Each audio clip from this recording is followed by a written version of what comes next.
What's going on, everybody? Patrick Auger, Matthew Wells, Drake Riggs here for the Body Lock. And today we're talking about the flyweight title fight in the women's division between Valentina Shevchenko versus Jessica Andrade at UFC 261, April 24th. Now, this is a fight that made a lot of sense and a lot of people expected to happen after Andrade knocked out, or TKO'd rather, Katlyn Chookagian. It's finally here. It's set. It's made. What are your guys' reactions here? Is this Valentina's biggest challenge to date? Matt, I'm going to start with you. Biggest challenge to date as a champion in the flyweight division, sure, I guess, but I don't even know if I necessarily agree with that because she fought Joanna, and I think Joanna is better than Jessica Andrade. But it's an interesting matchup because it provides a different dynamic than what she's been used to seeing. Andrade is going to try to get in her grill and make it an ugly fight. And as we've seen in the past, Valentina can deal with that. So it's not going to be something that she hasn't seen before. It's just something different that we haven't seen from her in this title reign. So I like the matchup for that reason alone. I don't think I see Valentina like losing a step here or anything like that because she's just that good. I think she's the best that she's going to be. She's in her prime at 32 years old. I mean, it's going to take a slam on the head, a la Rose Namajunas for something to, for someone to take the belt off of her right now. And I just don't see that happening in this matchup. Although it's going to be an interesting one because, like I said, it's just a different dynamic on how the fight is going to play out. Yes, and good job correcting me there in terms of Shevchenko's greatest challenge in all of her fights. I did mean as flyweight champion. Brought up Joanna, which is a good pick there as a possible, contender to that Moncur. Drake, when it comes to Andrade, we've seen her fight at 135, at 115. Now she's at 125. Has she found her sweet spot here? Is she really in her prime at this weight?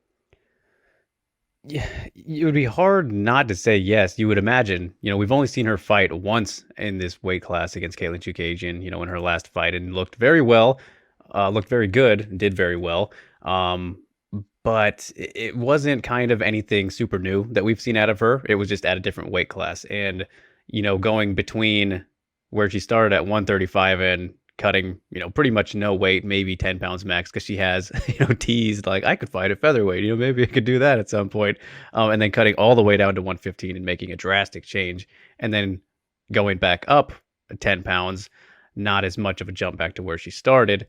You would think that this would be the perfect spot for her to be even better than we saw, down at the lowest that she could go, because no way she's making atom weight. At least you wouldn't think, but that's not even a possibility right now. So yeah, I think that this should, be a good long-term spot for her. But that's, of course, assuming that she could get the win here, because if she loses the title fight in her second fight, that puts her in a weird spot, especially depending on how she loses it. Like, if it's competitive, that would be the best case scenario in a loss.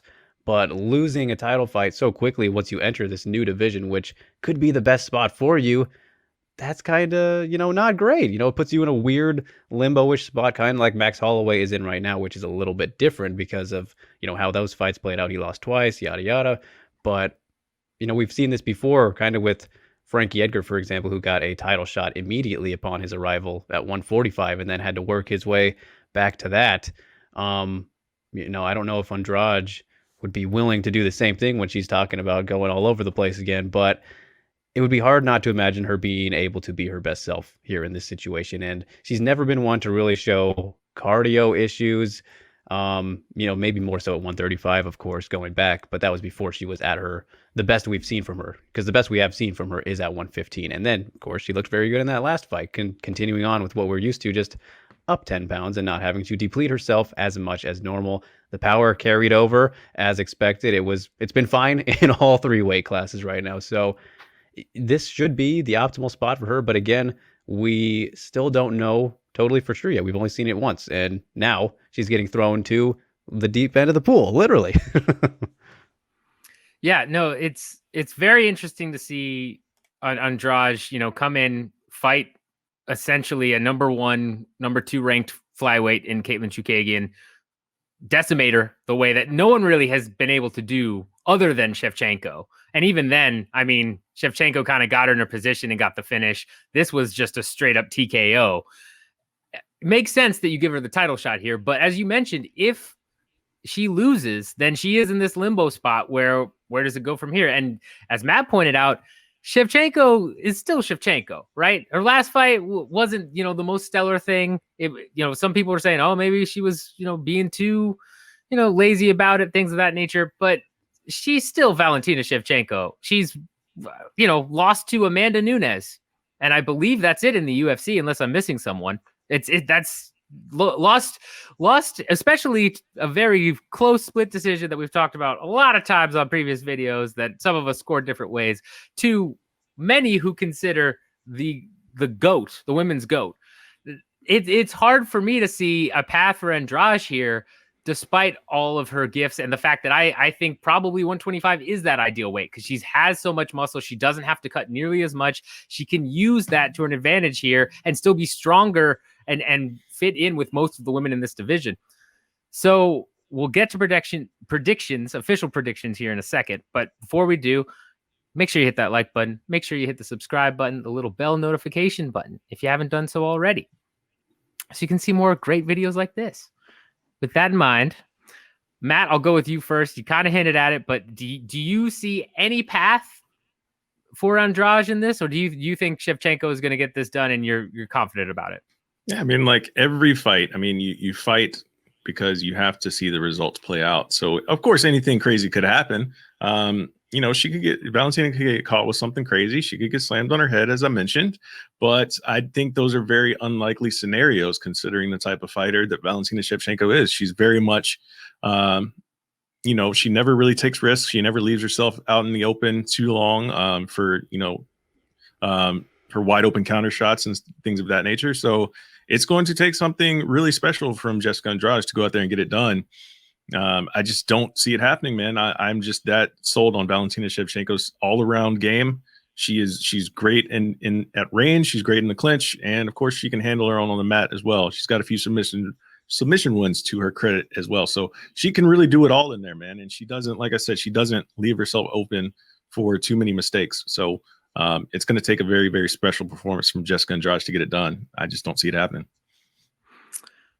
Strong words, Drake. How do you feel? Agree? Disagree? Yeah. I agree for the most part. I feel like Jessica Andrade, she has a very good shot to be able to pull this off, compared to most of the stylistic matchups in the division. But I still don't think that she's probably the best matchup to, style-wise, to beat a Valentina Shevchenko. In my opinion, somebody similar to what we're seeing out of Tyler Santos, I really like, which, that's a wild card. I'm not saying that she's going to be the one to beat Valentina, but what she's showing, that kind of well-roundedness and, the skills that she presents, I think could be, maybe the worst thing for Valentina. But for Andrade, she has to replicate, kind of multiple showings that we've seen from her in the past and mix them into one, because generally she has been a berserker tank, just run you down, dominate by just overwhelming you with pressure, which we saw backfired in the Joanna fight. So you cannot do that entirely to the same T as you did in that one. Then since then, against Rose and, both Rose fights, I suppose, and then the Katlyn one, less aggressive, a little bit more calculated, but still mixed in that aggression to end up getting the win against Katlyn. And then, found success late against Rose, came on probably a little bit too late, but she has, retracted some of that aggression compared to that initial strawweight rise where she wasn't really losing to anybody. I think she needs to find that fine balance, definitely make Valentina uncomfortable, get her against the cage, just smother her as best as she can. She has just a unique power and physical strength to her, that we have seen, just been able to muscle anybody in any weight. Valentina, of course, incredibly strong herself. It'll be interesting to see the battle in tight there if it, does go there. And I think that a slam is possible, of course, because Andrade can just do that to anybody, but you can't predict that kind of thing, right? Nobody predicted that against Rose. So I think there are paths to victory for Andrade, and the power that she possesses, if she catches Valentina, could be very interesting. She's accumulated a lot of fight time in her entire life. So it only takes one powerful striker to crack that chin for the first time. If anybody's going to do it, she's probably the best person to do it is Jessica Andrade. But again, Valentina's just too good, too sharp. I think that she will be able to keep Andrade away for the most part. And if it does get in tight and they go to the ground or something, she could catch a submission like Matt said. So Valentina, I think, will retain in this one. It'll be very interesting, though. Yeah, it should be a good test here. I think, again, this is the best option you could do given the current 125 women's division right now. I can't see Valentina losing unless it's by, a knockout blow or slam or something of that nature. I mean, I'm not going to sit here and say that's not possible, given that we've seen Dustin Poirier knock out Conor McGregor and Derek Lewis knock out Curtis Blades when both of those were heavy favorites. And I thought that wasn't going to happen in either case. So, here I really think that there is a path for Andrade, of course, but Valentina is sharp. She's so good at, that style where she can just outpoint people, right? In fights against dangerous opponents, that's her go-to, is to kind of stick and move out and play the outpoint game, not go for a finish, not go for anything crazy. And I think in this situation, that may be what she does, especially if Andrade does turn on the aggression. I imagine she'll probably play on the defensive and use the skills that she's accumulated to kind of hit from range. And I don't know. We'll see how it goes, but I've got to go with Valentina here. Let us know in the comments who you're going with. If you're joining us up here on the panel going with Shevchenko, or if you think Andrade might pull off the big upset, let us know. The odds are negative 350 for Shevchenko. That's the best odds since Joanna, which was negative 300. So seems to be some belief that she might be able to get it done. Let us know if you are one of those people who thinks Andrade will get it done, or if you're with the Shevchenko boys up here. And I'll say it again. I'll say it every time we talk about Shevchenko. Give me Shevchenko Nunes 3. I'll say it. That's how I'm going to end this video. Shevchenko Nunes 3.